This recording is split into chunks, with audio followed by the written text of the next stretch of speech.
Welcome to the deep dive, where we take your curiosity and really dive deep into some fascinating material. Yeah, it's like, think of it as getting a cheat sheet for knowledge, you know. Exactly. You get the core insights without having to wade through everything. And today's material is, well, it's a classic. It's a big one. The Principles of Psychology by William James. Volume 1, that is. We're just tackling the first volume for this deep dive. And it's a foundational text, really. I mean, James lays the groundwork for so much of what we understand about the mind, you know. It can be a bit daunting, though, right? Yeah, Like, where do you even begin with a book like this? it's dense, that's for sure. So, our mission, I guess you could say, for this deep dive is to kind of break it down. Yeah, to give you a roadmap, so to speak, to pull out the key concepts. Because it around breaking ideas about consciousness, how our brains and minds are connected, the habits we form. Attention, memory, even the nature of self. Big stuff. And we want to do it in a way that's clear and engaging without getting too bogged down in. Jargon, academic language. Right.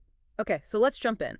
I think one of the most interesting places James starts is with action, right? He starts by looking at the difference between what we do intentionally, those voluntary actions, Versus those things we do automatically, the reflexes. and what he observes is that, well, the line between the two isn't always so clear. You mean if you're just watching someone, you can't always tell if they meant to do something or it was just a reaction? Exactly. It's often impossible to tell just from their behavior. They blend together. Okay, so that begs the question. What's actually driving those actions? Is there some kind of feeling involved, even if we're not consciously aware of it? Right. And that's where things get, well, there was a real debate about this at the time. What, like whether feeling was always involved, even in automatic actions? Exactly. Some people thought, well, if our deliberate actions feel guided by our feelings, then maybe even the reflexes. Have some underlying feeling associated with Yeah, it. like a hidden guidance system, even in the simplest actions. Okay, but then wasn't there an opposing view as well? Oh, absolutely. There were those who argued that, well, look, even actions that seem totally voluntary, Could actually be purely physiological. just mechanisms, like, reflexes happen without us thinking, right? So maybe Everything is kind of like that, just more complex machinery. it's a controversy James actually says he'll come back to later in the book. So, clearly it was a big deal. So what's the takeaway there? Like even something simple as deciding to lift your hand Might have deeper roots than we realize, less conscious roots. makes you wonder what's really in control. And speaking of control, let's talk about the brain, right? The machinery behind it all. How James saw the brain and mind being connected. Because that's a huge question, right? How does the physical brain give rise to the mind? Well, one thing that's really interesting is how he pictures the flow of information. You mean like sensory input? Yeah, so when our senses pick up information, he says it triggers reflexes in those lower parts of the brain. Okay, so that's the more automatic stuff. But at the same time, those signals are also going up to the higher brain regions. The hemispheres. The hemispheres, right. Yeah. And that's where our ideas are. And those ideas, he's basically saying those are the same as memories. In a sense, yeah. And the interesting thing is that those higher brain regions can then influence the reflexes. So it's not just a one-way street, like our senses pick something up and we automatically react. No, there's this constant feedback loop. The brain is always involved. But then how does that all get organized, right? Like how do those brain processes actually correspond to our memories? That's a big question. A huge mystery, even. James admits as much. So he doesn't really have an answer. Well, not a definitive one, but he sort of lays out a framework. Okay, so like what kind of assumptions need to be true for memories to work? Right, like how does brain activity actually get patterned and retained? He says no matter what your theory is, you need some basic assumptions about that. So the key point is that we still don't fully understand how the brain physically stores information. Yeah, the mechanisms of memory are still very much an open question. Now, I'm curious about his take on phonology. That was all the rage back then, right? Oh yeah, phrenology was a big deal in the 19th century. The idea that you could read someone's character from the bumps on their head. And what did James think about all that? Well, he was definitely critical, but he wasn't entirely dismissive either. So like a balanced view? Yeah, I'd say so. Ah, He pointed out that scientifically, it had a lot of problems. like what? Well, for one, there was no real accurate way to determine those mental faculties they were talking about. So it was all very subjective. Very subjective, yeah. Mm. And the system that Gall, the founder of phrenology, came up with It was all very broad and vague. Not very specific or precise. Not at all, and ultimately it just lacked a solid psychological basis. So not very scientific. That's the key takeaway, I think. You need evidence. You need to test your ideas rigorously. Which is, still true today. Absolutely. But he did say that, like, a skilled observer might get some insights from phrenology. He did. He gave some examples, like a prominent nose, meaning someone was determined, or delicate hands indicating sensitivity. It's more about correlation than cause, right? Exactly. It's like saying, someone who's tall is good at basketball, but their height doesn't actually cause their skill. Makes sense. So James is saying these physical traits might correlate with certain tendencies. But the brain isn't actually organized into little compartments for each trait, the way phrenologists thought. Right. It's more complex than that. Much more. But he did say that there was sometimes a kind of knowingness in those phrenological readings. You mean like they sometimes got things right? Yeah. He thought it was probably because of those correlations. Like some physical traits just happen to go along with certain personality tendencies, more often than not. Okay, so maybe not a science, but not totally useless either. Something like that. An interesting historical footnote, I guess. Now, moving on, James gets into some really specific research on brain function, like how different parts of the brain do different things. Localization of brain function, yeah. That was a hot topic back then. And still is, really. Absolutely. So James talks about these experiments where they were stimulating the cortex in animals. The cortex, that's the outer layer of the brain, right? Right. And what they found was that if you stimulated a specific point on the cortex, it would consistently produce a certain movement. In the animal. In the animal, yeah.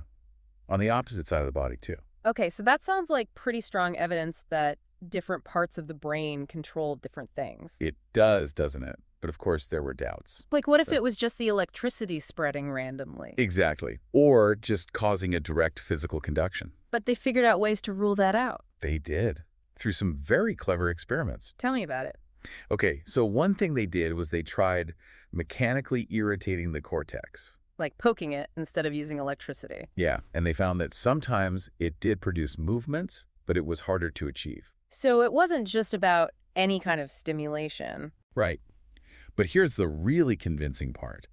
They shifted the electrodes just slightly on the cortex, And and the movement would change in ways that couldn't be explained by just a change in current flow. so the precise location mattered. Very much so. Yeah. And then, get this, they cut under the specific cortical area. You mean disconnecting it from the deeper structure? Exactly. But they left the area itself intact. And the conductivity, electrically, it stayed the same. But they couldn't produce the movement anymore. Wow. So it was that specific part of the cortex that was essential? Exactly. And finally, they looked at the timing. Like how long it took for the stimulation to produce the movement. Right. And the delay was consistent with a physiological process. So nerve cells firing and sending signals. Right. Just like the reflex arc we see in the spinal cord. Not instantaneous. Okay, so that's pretty convincing evidence. It is. It shows that different areas of the cortex really are specialized. The brain isn't just one big, undifferentiated blob. No, not at all. It has structure, Right. organization. What about other functions, like our senses? Vision, for example. Ah, yes. Well, James talks about the occipital lobes, which are at the back of the brain. And those are crucial for vision. Absolutely. He mentions that destroying those lobes in animals Often leads to blindness. yeah, pretty much total blindness in a lot of cases. But he also points out that the findings weren't always consistent. Really? Yeah, especially in the monkey studies. So, like, sometimes they'd have damage to the occipital lobes, but could still see? To some extent, yeah. Some researchers found that even a tiny bit of the occipital lobes left. Could still allow for some visual function. Right. For example, Ferrier, he found that destroying almost all of the occipital lobes didn't actually impair vision that much. But then he destroyed the angular gyri, which are nearby, and that caused blindness. Exactly. So it led to a bit of a debate. Some people thought maybe the blindness wasn't directly because of the angular gyri. But maybe because they were somehow inhibiting the remaining occipital tissue. That was one theory. Or maybe they were cutting off the optical nerve fibers that passed underneath. But other researchers, like Monk, they found that destroying the angular gyri alone didn't cause any visual problems. Right, so it was a complex picture. It sounds like the specific effects of damage really depended on the exact location and extent. Absolutely. And James points out that while animal experiments were valuable, they were starting to learn more and more from human pathology. You mean studying people with brain injuries or diseases? Exactly. And that's how they really started to understand the localization of functions in humans. And he mentions the speech and writing centers as being good examples of that. Yeah, the speech and writing centers, typically in the left hemisphere, those were well established by then. Okay, so different parts of the brain are specialized for different things, but it sounds like that specialization wasn't the same across all species. You're right. James observed that as you go up the evolutionary ladder, functions tend to become more localized. So less localized in, say, birds and rodents, Right. More localized in carnivores and primates. and most localized in humans. Exactly. So it's like a progressive specialization over evolutionary time. But he didn't like those overly simplistic brain maps that some people were proposing. No, he thought those were too rigid, like the ones Monk came up with. So not like having a clearly defined border on the brain for each function. Right. He thought it was more like, pepper and salt sprinkled throughout a region. What do you mean by that? Well, like different parts of the body are represented across a corresponding brain area. But It's not just one tiny spot for each part. no. It's more spread out, but with a kind of focal point for each part. Okay, that makes sense. He even quotes Horsley, who talked about border centers. Where like the areas for different body parts might overlap. Exactly. Like the face and the upper limb, for example. So an injury in one of those border areas? Could affect both, the face and the limb. Interesting. So it's localized, but also more interconnected than we might think. Very much so. Yeah. Now, another interesting point James makes is that He challenges that sharp distinction between what were they called lower and higher brain centers. right, there was this traditional view that the lower centers were all about reflexes and automatic stuff. And the hemispheres were the seat of higher level thought and decision making. Exactly. But James pointed out that it wasn't that simple. There were these observations that really blurred that line. Like what kind of observations? Well, there was this fascinating work by Schrader on frogs and pigeons. What did he do? He was working in Goltz's lab, and they were removing the hemispheres from these animals. So they were hemisphereless. Exactly. And the surprising thing was that these animals could still do a lot of things. Things that people thought they needed the hemispheres for. Right. They could still move around spontaneously, eat, bury themselves. And even croak, in the case of the frogs. Yeah. Yeah. Which was a real shock because people thought that was impossible without the higher brain centers. So the lower centers were more capable than they thought. Much more. And then Steiner and Vulpian, they observed something even more interesting. What was that? They were looking at fish that were born without hemispheres. Wow, so their brains were completely different. Right. And Vulpian described these fish as being almost hyperactive. They were darting around, chasing food. They could tell the difference between food and pebbles. Yeah. And they even competed with normal fish for food. But they weren't quite as persistent, it sounds like. Right. They seemed to lack that sustained drive. Like they could do a lot, but maybe not with the same level of effort. Exactly. And James brings up the point that earlier in the book, they talked about how even the spinal cord and the thalami in frogs. The thalami are those relay stations deep in the brain, right? Right. So even those structures showed a degree of adaptability. They could adjust to new conditions. So it's like even those lower parts have a kind of intelligence. Yeah, some people were even saying that. A basic kind of intelligence, similar to what the hemispheres do. So intelligence isn't just located in one spot, it's more distributed. That's the idea. Now let's talk about the summation of stimuli. That's another key concept. Summation of stimuli. What's that about? It's the idea that multiple stimuli, each one too weak to trigger a response on its own. Can combine their effects and produce a response? Exactly. Like imagine trying to ring a doorbell with a weak battery. One quick tap doesn't do it. But if you tap it several times quickly, It might ring. right, it's like those individual taps build up enough charge. So it's a cumulative effect, Exactly. James describes it as summation of tensions leading to a state of latent excitement. or heightened irritability. Hmm. And then the final stimulus is what pushes it over the edge. Okay, I'm starting to see how this works. So what's the key takeaway here? That our brains are constantly processing tons of small signals. And it's the combined effect that often leads to a conscious response. Exactly. But he also suggests that those submaximal tensions, even before they trigger a full response, Might still be contributing to our conscious experience. yeah, like part of that background awareness we always have, that fringe of relations. Okay, now what about reaction time? I feel like that should tell us something about how fast we think.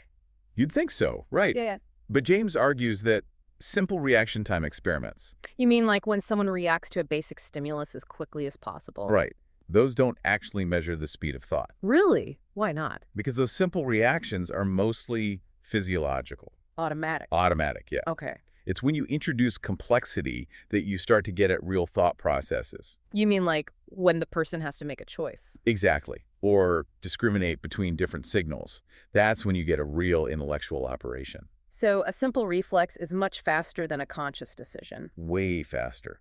Less demanding cognitively. So simple reaction time is more about the speed of our nervous system, not our minds. Exactly. It's like a fundamental concept. The baseline speed of our neural hardware. Okay, now this is something I can relate to. Habit formation. Hmm. What does James say about how habits are formed in the brain? He emphasizes the plasticity of the hemispheres. Plasticity, you mean? Their ability to change based on experience. They're moldable. Exactly. And he suggests that when nerve impulses flow through our senses, they leave a trace. Like a footprint. Kind of, yeah. Either deepening existing pathways or creating new ones. So a habit is basically a well-worn path in the brain That's a great way to put it. It makes certain actions more automatic. because the connection is stronger. Right. And James says that a simple habit at its core is a reflex discharge. Along a specific pathway. Yeah. And even complex habits, he says, are just chains of these reflex discharges So one action triggers the next automatically. until the whole habit is completed. The key takeaway is that repetition changes our brains. Making things easier over time. But he does say that the hardest part is the initial formation of that first reflex pathway. The first step is always the hardest. Right. Once that initial connection is there, even if it's weak. Repetition strengthens it. And he uses this great analogy of the nervous system being like a network of paths.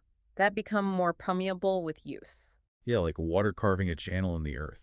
And that applies not just to physical habits, but also to how we perceive the world.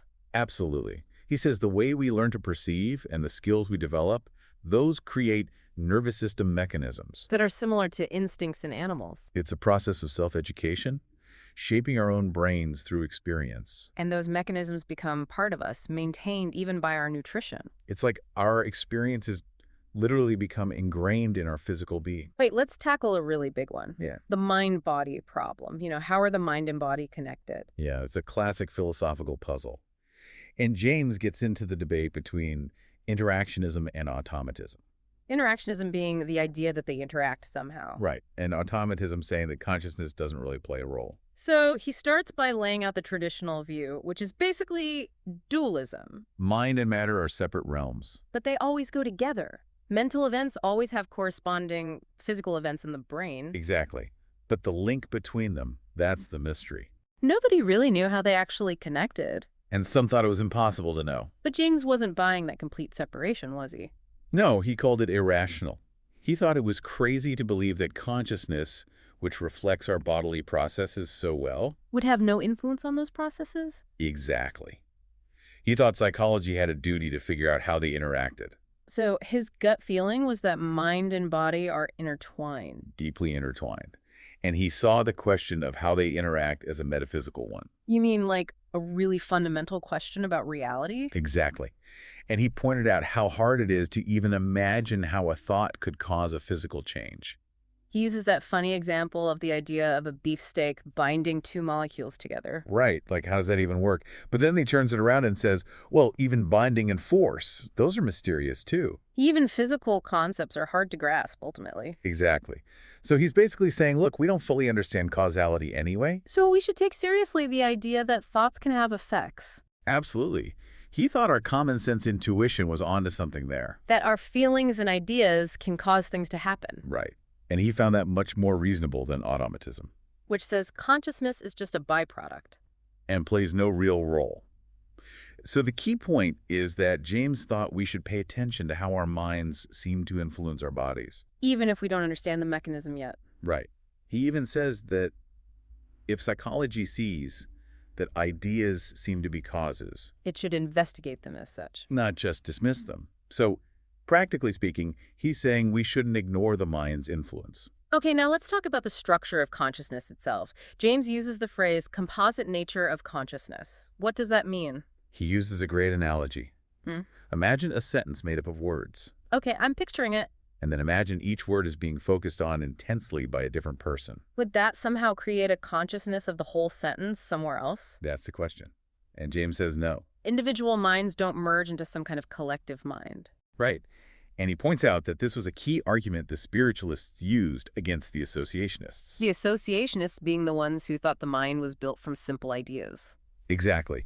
But James says, look, just because one person has the idea A and another has the idea of B. That doesn't magically create the idea of A plus B in some higher mind. Right. Private minds stay separate. So our individual consciousnesses are truly individual. That's his point. Now, how do we actually study this consciousness? What methods did James recommend? He was a big proponent of introspection. Introspection, you mean looking inward. Exactly. Examining your own thoughts and feelings. He thought it was absolutely foundational for psychology. The starting point. The starting point in the ongoing method. And he took the existence of conscious states for granted. Like it was self-evident that we have thoughts and feelings. He said he'd never heard of anyone seriously doubting that. So the basic belief that we can feel ourselves thinking, And distinguish that from the objects we're thinking about. that was the bedrock of psychology for him. The most fundamental assumption. Okay, but he also warned against some pitfalls of introspection, right? Absolutely. He talked about the psychologist's fallacy. What's that? It's this mistake that psychologists can make where they confuse their own perspective. With the perspective of the person they're studying? Exactly. Like, imagine you're trying to understand the feeling of surprise. Okay. As the psychologist, you know what caused the surprise, what the person's reaction was, all that. But the person experiencing it, it's different for them. Very different. They just feel a jolt, a moment of disorientation. But the psychologist, knowing the whole context. Might mistakenly attribute all that knowledge to the person's immediate experience. Right. They might think the person is consciously aware of all those things. But they're not. No, they're just feeling the surprise. So it's about separating our analysis from the raw experience. Exactly. And James says that language often contributes to this fallacy. How so? Well, we tend to name our thoughts based on their objects, like the thought of a tree. And then we might assume that thought understands the tree in the same way we do. With all our knowledge about trees. Yeah. But that's not how it works. So we can create these false problems by not being careful with language. And by not staying grounded in the actual experience of the person. We need to understand things from their point of view. Exactly. Now, this leads to another fascinating topic. The idea of multiple selves. Multiple selves in one person. That's what James was suggesting. And he had some pretty compelling evidence. Like what? Mostly from hypnotic experiments. There were these cases where people's consciousness seemed to fragment. You mean like split into different parts? Yeah, parts that were completely unaware of each other. And had different memories and personalities. Exactly. He gives the famous example of Lucy. Oh, yeah, the woman who could identify playing cards that her waking self couldn't see. Because of a post-hypnotic suggestion. It's amazing, isn't it? Like there were two streams of consciousness running in parallel. It really makes you question the idea of a unified self. And sometimes those different consciousnesses could even be complementary. What do you mean?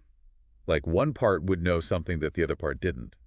And he even connected this to hysterical symptoms. Like anesthesias or paralysis? Right. He suggested that sometimes a secondary personality might be robbing the primary one. Of the ability to feel or move a certain part of the body. Exactly. So the therapy involved trying to communicate with that secondary To personality. convince it to let go? Yeah, using hypnosis. Wow. So this idea of multiple selves is pretty wild, but the evidence is there. It is, and it raises deep questions about identity. Okay, let's talk about personal identity. That feeling of being a continuous I throughout our lives. That's the core of who we are, right? And James says that this personal self, this immediate feeling of I, Is the most basic data that psychology has to work with. he says it's undeniable. We all feel it. And he criticizes the idea of just trying to personify a stream of thoughts. Like pretending that a bunch of thoughts connected together equals a self. Right. He says the procession of thoughts itself embodies personality. Because it's those thoughts that are making up our experience. Exactly. And our experiences are constantly shaping us. He says our current reactions are always influenced by our past. Our entire history of experiences. And he brings it back to the brain, reminding us that our brains are constantly changing too, No two brain states are ever truly identical. because they're always part of this flow of experience. And he gives that example of how our perceptions are influenced by what came before. Like a color looks different depending on what colors you saw just before. Or silence feels different after you've been in a noisy environment. Right. And he says the same principle applies to our sense of self over time. So our past experiences are always shaping our present. Always.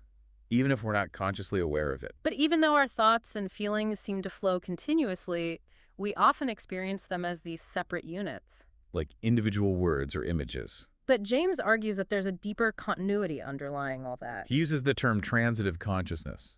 And he also talks about the fringes of our thoughts. What does all that mean? He uses the analogy of a sentence.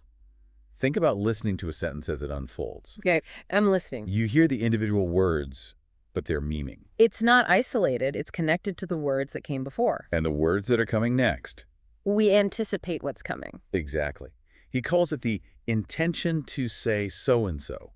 Like when you're reading aloud. You emphasize certain words based on the overall meaning, even before you've read the whole sentence. Right. It's like there's this underlying sense of the whole guiding you. So that's the fringe. The fringe is that surrounding awareness, that echo of the other words and the intended meaning. It's what gives the individual words their full meaning. He even says that if you could freeze a thought midstream, You wouldn't just find a single word. It would be imbued with the whole meaning. because of that fringe, he has this image of a solid object where time is a dimension. And a cross-section of that object represents the thought at a particular moment. And within that, there's this feeling of the relationships between all the parts. It's like the glue that holds our mental world together. Exactly. And he quotes Descartes, who said that we constantly feel these relationships between our sensations and ideas. And that those feelings of relation are crucial for how we understand the world. So our thoughts are not just isolated bits, they're connected by these feelings. Okay, so James also talks about the idea that we have different selves. And the concept of self-love. He doesn't think there's just one monolithic self. What are the different selves he talks about? Well, there's the bodily self, our physical body. Then there's the material self Our possession, and the social selves, how we're seen by others, and the spiritual self. our inner being. Exactly. And he says we naturally want to enhance all of these selves. We often have to make choices. Give up some things to focus on others. It's a virtue of necessity. Yeah. And at the core of it all is self-love. That feeling of valuing our own existence. He says, whatever is me is precious. And that extends to anything we identify as mine. Our body, our things, our beliefs. Even our loved ones. He says losing a loved one feels like losing a part of ourselves. Because we've incorporated them into our sense of self. Right. But he also says that altruistic feelings, caring for others, Aren't necessarily secondary to selfish he ones. says any object can arouse our interest, not just things related to ourselves. And that natural selection would weed out altruism that's harmful to our survival. So he sees sympathetic and egoistic instincts as being on the same level. Both fundamental. So caring for others can be a primary motivation, not just disguised self-interest. Okay, that's a really important point. Now, what about recognition? What does James say about that feeling of familiarity? He describes how familiar things trigger this immediate sense of recognition. Like, I've seen this before. Exactly. But it can be hard to put into words. And he notes that when we only dimly recall something, It can be hard to claim it as our own. especially if the feelings are different now.